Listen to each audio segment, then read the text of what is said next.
Hello and welcome to Vision Y. मैं हूं सचिन तिवारी। तो जैसा कि आप देख रहे होंगे, सोशल मीडिया फॉलो कर रहे होंगे, न्यूज़ में भी आ ही रहा है कि मिडिल ईस्ट में अभी कोहराम मचा हुआ है। इसराइल अपनी पूरी ताकत से फिलिस्तीन पे हमला कर रहा है और उधर से हमास पूरी ताकत से इसराइल पे हमला कर रहा है। तो लड़ाई क्यों हो रही है, किस मुद्दे पे हो रही है, हम इस पर डिस्कस करेंगे।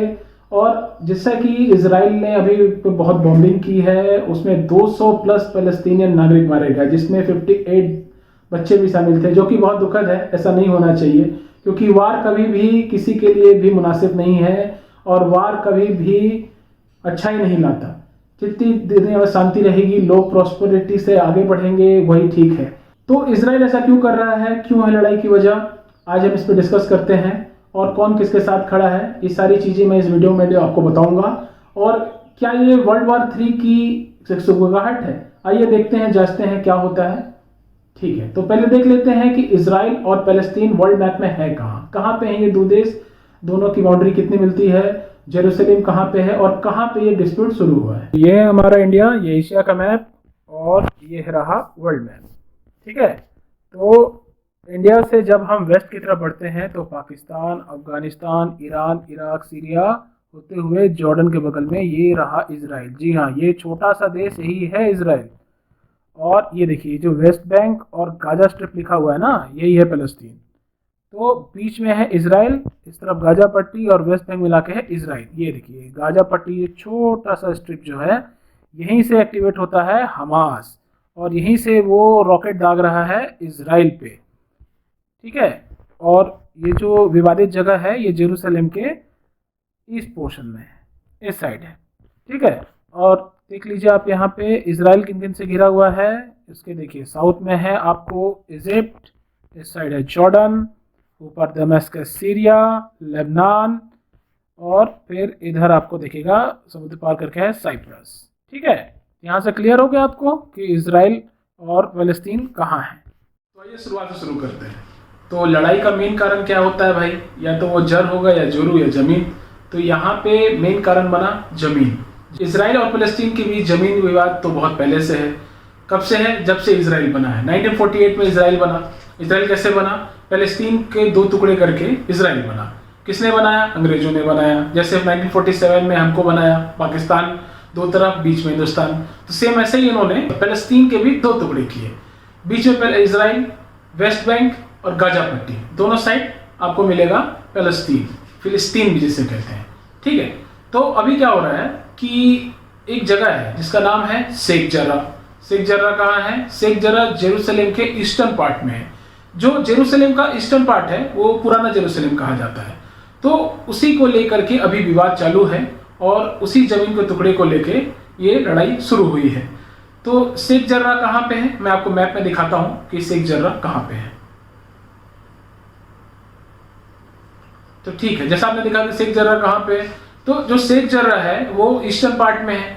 सो पुराना जेरूसलम मीन्स वहां पे जो पैलेस्टीनियन है, जो मुस्लिम है, वो मेजोरिटी में है। तो वहां पे अभी क्या हो रहा है कि वहां के सुप्रीम कोर्ट ने, कहा कि इसराइल के सुप्रीम कोर्ट ने ये ऑर्डर दिया है कि वहां से पैलेस्टीनियंस को एविक्यूट कराया जाए और वहां पे इजरायली सेटलर्स को रखा जाए। तो कहानी कहां से शुरू होती है, कहानी शुरू होती है 1876 से। 1876 मीन्स आज से 2 सदी पहले, 2 सेंचुरी पहले जाते हैं। तो 1876 के समय यहाँ पे ऑटोमन साम्राज्य था। ऑटोमन साम्राज्य फलस्तीन पे शासन करता था। तो उस समय वहां पे जो अरब थे उनका राज चलता था। तो वहां पे पहले यहूदी थे, लेकिन उनका कोई देश तो था नहीं इसराइल, लेकिन यहूदी वहां पहले से थे। और उस समय यहूदी ट्रस्टों ने वहां पे जमीन खरीदना शुरू कर दिया था। किससे जमीन खरीदना शुरू किया, अरब जमींदारों से। अरब जमींदारों से उन्होंने अपना लैंड खरीदना शुरू किया और धीरे धीरे खरीदते गए। फिर 2 सदी बाद फिर आता है 1948। After the formation of Israel 1948 में फर्स्ट इसराइल अरब वॉर हुआ। उससे क्या हुआ कि जो ईस्ट जेरूसलम का पोर्शन था उस पर कब्जा हो गया जॉर्डन का। तो जॉर्डन उसे रेगुलेट करता था। तो जब इसराइल और बना तो वहां से जो पैलेस्टीनियन सेटलर से वो ईस्ट जेरूसलम की तरफ बढ़ने लगे। तो जहां पे जॉर्डन का कब्जा था, तो जॉर्डन ने वहां पे पैलेस्टीनियन सेटलर्स को बसाया, उनके लिए घर बनाए और उन्हें बनाया। उसके बाद फिर 1967 में 6 डे वॉर हुआ। किस किस के बीच, इसराइल और उसके पड़ोसी अरब मुल्कों के बीच। मीन्स इसराइल वर्सेस इधर Egypt, Jordan, Lebanon, Syria, Iraq और हमारे बगल के पड़ोसी भी गए थे पाकिस्तान, वो भी गए थे, ये भी पिट के आए थे वहाँ से। तो इस लड़ाई में इजराइल ने 6 दिन में ही वो करके दिखाया जो किसी ने नहीं किया था। एक तरफ एक छोटा सा मुल्क और दूसरी तरफ इतनी बड़ी सेनाओं वाले अरब मुल्क, और 6 दिन में ही इजराइल ने इन्हें नाको चने चबवा दिए और धूल चटा दी। तो ये देखिए, आप फिक में देख सकते हैं कि ये जो पोर्शन दिख रहा होगा आपको, ये इतना बड़ा पोर्शन इन्होंने इजिप्ट से छीना था, ये गोलन हाइट ऊपर सीरिया से, और पूरा का पूरा वेस्ट बैंक और गाजा स्ट्रिप इजराइल ने कब्जा कर लिया। ये देखिए, ठीक है। लेकिन एक ट्रीटी के बाद इसने फिर इजराइल ने उसे खाली भी कर दिया, नहीं तो आज इजराइल इतना बड़ा होता। ठीक है, वो तो बात की बात है। तो ईस्ट यरूशलेम पे वापस कैप्चर करने के बाद इजराइल ने वो सारी जमीनें वापस यहूदी ट्रस्ट को दे दी। यहूदी ट्रस्ट ने क्या किया, उन्होंने वो सारी जमीन यहूदी सेटलर्स को बेच दी। अब भाई जमीन तो उन्हीं की थी क्योंकि उनके पास तो पेपर थे 1867 के, तो उन्होंने जमीन यहूदी सेटलर्स को बेच दी। तो जिन्हें जमीन बेची गई तो यहूदी सेटलर, भाई अगर आपके जमीन बेची जाती तो आप भी जाएंगे ना कि मुझे घर बनाना है, खाली करना है, जो भी है। तो ये यहूदी सेटलर्स गए और उन्होंने बोला कि भाई साहब आप लोग ये खाली कीजिए, ये जमीन तो अब हमारी है। अब यहीं से विवाद शुरू हो गया। उन्होंने बोला कि हमारे पुरखे यहाँ रहते आए हैं, हम सदियों से यहाँ हैं, और आज तुम कह रहे हो कि ये है। तो उन्होंने फिर वही बात, ये देखिए हमारे पास तो जमीन के कागजात हैं, अब भाई जिसके पास कागजात हैं तो बात तो माननी पड़ेगी। तो उस समय पीयर प्रेशर में पैलेस्टीनियन ने ये बात मान लिया। उन्होंने कह दिया ठीक है, चलिए जमीन आपको बिलोंग करती है, लेकिन हम एज अ किराएदार तो यहाँ रह सकते हैं। तो इस पर एक समझौता हुआ और वहां पे रहने लगे। लेकिन फिलिस्तीनियों को बात पता थी कि उनके साथ तो गलत हो रहा है, और ये बात उनके मन में दबी हुई थी। बात समय बीतता गया और ये चीजें बढ़ती गई और ये विवाद की एक बहुत मोटी जड़ बनती चली गई। उसके बाद क्या हुआ कि फिलहाल में यहूदी सेटलर्स ने कहा कि ठीक है, चलिए आपको जितना रहना था रह लिए, अब ये हमें आप ये जगह छोड़ दीजिए, अब हम यहाँ पे रहना चाहते हैं। लेकिन इस बार ये बात नाक की लड़ाई हो गई और उन्होंने कहा कि नहीं, इतनी बार तो हमने अपनी जगह छोड़ दी, लेकिन इस बार हम नहीं छोड़ेंगे। तो इसी चलते बात चलेगी कहाँ, इजरायली सुप्रीम कोर्ट में। तो इजरायली सुप्रीम कोर्ट में लोगों ने दस्तावेज दिखाए और सुप्रीम कोर्ट ने भी माना कि हाँ, ये जो जगह है वो that belongs to the Jews, यानी कि यहूदी। अब इसी पे मच गया बवाल। 10 मई 2021 को सुप्रीम कोर्ट का फैसला ये आया, और इससे पहले एक सप्ताह पहले मान लीजिए इससे सारी चीजें शुरू हो गई थी। लोगों को पता था कि क्या आने वाला है, क्या फैसला आएगा, उन्हें पहले से पता था। और छोटे मोटे दंगे शहर में शुरू हो गए थे। कहां से शुरू हो गए थे, रमजान का महीना चल रहा था, तो जितने भी मुसलमान थे, जो कि पैलेस्टीनियन ज्यादातर मुस्लिम हैं, तो वो टेंपल माउंट जाते थे, अल-अक्सा मस्जिद, जहां पे वो नमाज पढ़ते थे, इफ्तारी होती, रोड सड़कों पे इफ्तारी होती थी और छोटी मोटी झड़पें चल रही थी। लेकिन ये झड़प बड़ी कब हो गई, 10 मई 2021। क्यों ये दिन खास भी है? 10 मई 2021 को क्या हुआ था, 10 मई 2021 को ही इजराइल में जेरूशलेम डे मनाया जाता है। जेरूशलेम डे क्यों मनाया जाता है, क्योंकि 1967 में इजराइल ने जब ईस्ट जेरूशलेम पे कब्जा किया था, ये वही दिन था। तो 10 मई को हमेशा जेरूशलेम डे मनाया जाता है, जैसे इसराइली मनाते हैं, लेकिन फिलिस्तीनी इसे नहीं मानते हैं। तो इसी दिन को बहुत सारा फ्लैग मार्च निकलता है, और खासकर कहां से निकलता है, जो कि फिलिस्तीनियों की बस्ती होती है, जहां पे फिलिस्तीन ज्यादा रहते हैं, वहां से ही ये फ्लैग मार्च निकाला जाता है, ताकि उनको बताया जाए कि ये जमीन हमारी है, आपकी नहीं है। तो इसी फ्लैग मार्च पे हमले के लिए कुछ लोगों ने पेट्रोल बम, पत्थर, सारी चीजें जोड़ के रखे गए थे, और ये शुरू भी हुआ। लोगों पे पथराव हुए, पेट्रोल बम फेंके गए। तो इसको काबू करने के लिए वहां की इजरायली फोर्सेस ने बल का सहारा लिया। ठीक है, रबर बुलेट्स फायर किए गए, कैनन का यूज हुआ, और स्टिंग ग्रेनेड होता है, ग्रेनेड का यूज हुआ।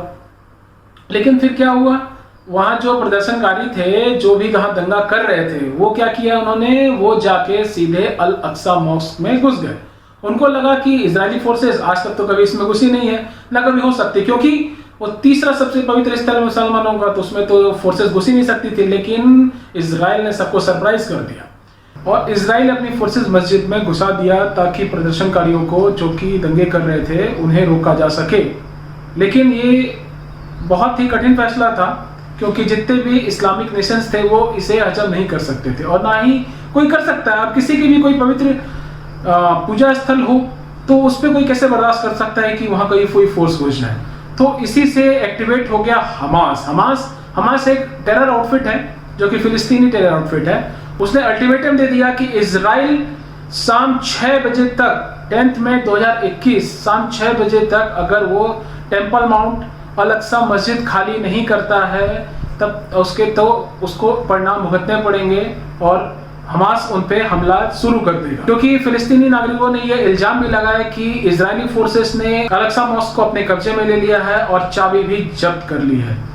तो इसके बाद क्या होता है, इजराइल कहाँ पीछे हटने वाला, उसके लिए तो ये नया था नहीं, वो तो हमेशा कुछ ऐसा ही करता है जिससे बवाल मचता है।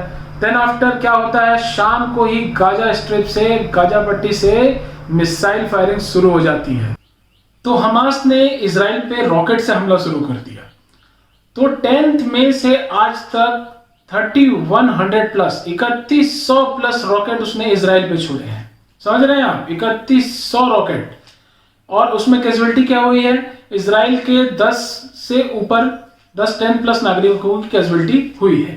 तो आप सोच रहे होंगे कि 3100 रॉकेट और कैजुअलिटी सिर्फ 10, तो इसके पीछे कारण है आयरन डोम। आयरन डोम क्या है, आयरन डोम इजराइल का एयर डिफेंस सिस्टम है जो कि 90% तक उसकी एक्यूरेसी रेट है, वो 90% तक के मिसाइल्स को इजराइल की धरती पे गिरने से रोक देता है। 90%। अब समझिए जो टूथपेस्ट है वो भी 99% कीटाणु मारता है, 1% नहीं मार पाता, तो ये तो बहुत ही कॉम्प्लेक्स है, तो 90% ही रोक लेता है। तो इसी चलते कैजुअलिटी बहुत ही कम है। लेकिन जो हमास है वो रॉकेट कोई बहुत सारी कॉम्प्लेक्स टेक्नोलॉजी की यूज करता नहीं है, उसके पास तो कुछ नहीं है, तो समझ लीजिए वो जुगाड़ टेक्नोलॉजी से चलते हैं। तो उनके जो मिसाइल्स होते हैं वो उतने कारगर होते भी नहीं है। तो देखिए 3100 प्लस रॉकेट्स में से 460 रॉकेट्स तो उन्होंने खुद अपने ऊपर ही फायर कर लिए। 460 रॉकेट तो गाजा पट्टी पार ही नहीं हुआ, वो वहीं गिर गया, जिससे कि वहां पे कैजुअलिटी उनके ही मिसाइल से खुद ही को हो गई। और हमास क्या करता है, हमास ज्यादातर ऐसी जगह पे अपना बेस बनाता है जहां पे सिविलियन ज्यादा हो, मींस वो ह्यूमन शील्ड का यूज करता है। अगर इजरायली फोर्सेस चाह के भी उनसे लड़ना चाहें, क्योंकि इजराइल तो बहुत पावरफुल है, उसके पास तो आर्मी है, फिलिस्तीन के पास तो आर्मी भी नहीं है, लेकिन हमास कैसे नाक में दम करके रखता है, क्योंकि वो ह्यूमन शील्ड का यूज करता है। इजराइल चाह के भी उन पे दमनकारी ऑपरेशंस नहीं कर सकता है, क्योंकि वो ह्यूमन शील्ड का यूज करते हैं। वो ऐसी बिल्डिंग में रहते हैं जहां पे सिविलियंस भी हो। जैसा कि आपने देखा होगा इजराइल के एक हमले में अल जजीरा का ऑफिस पूरा डिस्ट्रॉय हो गया। क्यों हो गया, क्योंकि उसके एक फ्लोर में तो चलिए अल जजीरा का ऑफिस था, लेकिन दूसरे ही फ्लोर पे वहां पे हमास का भी ऑफिस था। आप समझ रहे हैं आप कि ये लोग कैसे वर्क करते हैं। तो जब इतनी मिसाइलें फायर हो रही हैं तो इजराइल तो चुप रहने वाला है नहीं। इजराइल ने भी उनकी जो आईडीएफ है, इजराइल डिफेंस फोर्सेस, उसने भी ऑपरेशन चालू कर दिया है। ऑपरेशन का क्या नाम है, the guardian of the wall. तो इतना सब चल रहा है, तो इस मामले पे दुनिया भी दो तरफ बढ़ती नजर आ रही है। ज्यादातर इस्लामिक मुल्क, अरब नेशंस फिलिस्तीन के साथ खड़े हैं, और ज्यादातर वेस्ट जैसे कि अमेरिका और यूरोपीय यूनियन इजराइल के साथ खड़े हैं। जैसे कि आपने देखा होगा कल का ट्वीट है उनका, इजराइल का, वहां के प्राइम मिनिस्टर ने भी इसे पोस्ट किया है। उन्होंने थैंक यू ट्वीट किया है 25 नेशंस को, जिसमें इंडिया का फ्लैग नहीं था, जिसमें भी कंट्रोवर्सी चल रही है। अमेरिका ने कहा है Israel has the right to defend itself. उसके बाद हंगरी की एक ऑफिशियल बिल्डिंग में उन्होंने इजराइल का फ्लैग होस्ट किया है अलोंग विद देयर फ्लैग, और बहुत सारे देश इजराइल को सपोर्ट कर रहे हैं। और OIC, organisation of Islamic cooperation, वो भी मीटिंग कर रहा है, वो पूरा फिलिस्तीन के साथ खड़ा है। टर्की मुखर होकर इजराइल से सीधी सीधी धमकियां दे रहा है, और उसने तो ये भी डिमांड किया है कि फिलिस्तीन को एक स्पेशल आर्मी दी जाए, क्योंकि वो कमजोर मुल्क है, उसके पास कुछ नहीं है, कोई रिसोर्सेस नहीं है, वो कैसे लड़ेगा। पाकिस्तान वो देखिए, वो उनसे इतना दूर है, और उन्होंने कहा है कि वो इजराइल पे शाहीन 3 से हमला कर देंगे। अब बताइए, अब ये कोई बात हुआ। तो जैसा कि आप घटनाक्रम देख रहे हैं, इवन टर्की ने अर्ज किया है रशिया को कि प्लीज आप इंटरवेन करें और आप इजराइल पे हमला करें। अब देखिए आगे घटनाक्रम क्या चलते हैं, तो अलॉट टू नो आगे क्या होता है, क्या सिनेरियो बनती है। तो इस पे जो भी अपडेट होगा मैं इसमें डालूंगा, प्लीज लाइक और शेयर करें।